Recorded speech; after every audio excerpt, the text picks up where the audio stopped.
Welcome to the 50 shades of BTech life. మొదటి గ్రంథంలో నుంచి 43వ పేజ్. ఫస్ట్ థింగ్, చాలా మంది ఒక ఫ్రీక్వెంట్ క్వశ్చన్ అడుగుతున్నారు. ఏంటి, ఇంటర్న్షిప్ ఎంత ముఖ్యం? I mean, is that mandatory అని. నా వరకైతే yes and also no. Confuse చేయకు అంటావా? Very simple. నువ్వు ఒకవేళ ఇంకా బీటెక్ చేస్తూ నీ క్యాంపస్లోనే నువ్వు జాబ్ కొడదాం అనుకుంటే, ఆన్ క్యాంపస్ ఇంటర్న్షిప్ అన్నది నువ్వు చేసినా చేయకపోయినా పర్లేదు. It depends upon your skills. You can crack your interview. వాళ్ళు కూడా అంత పట్టించుకోరు.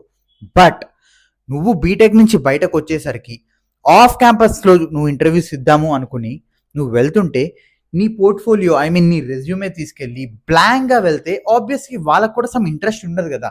అండ్ వెరీ సింపుల్ థింగ్, మనకు అప్పట్లో లాగా పేషెన్స్ లేదు. ప్రతిదీ we want to do it in 1 or 2 maximum minutes, right?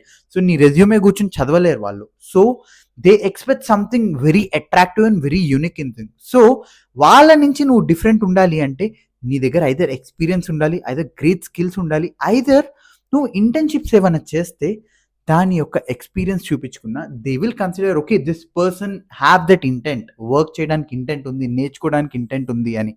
So మీకు అసలు ఇంటర్న్షిప్ ఇంపార్టెంట్ అనిపిస్తుందా లేదా? Let me know in the comments.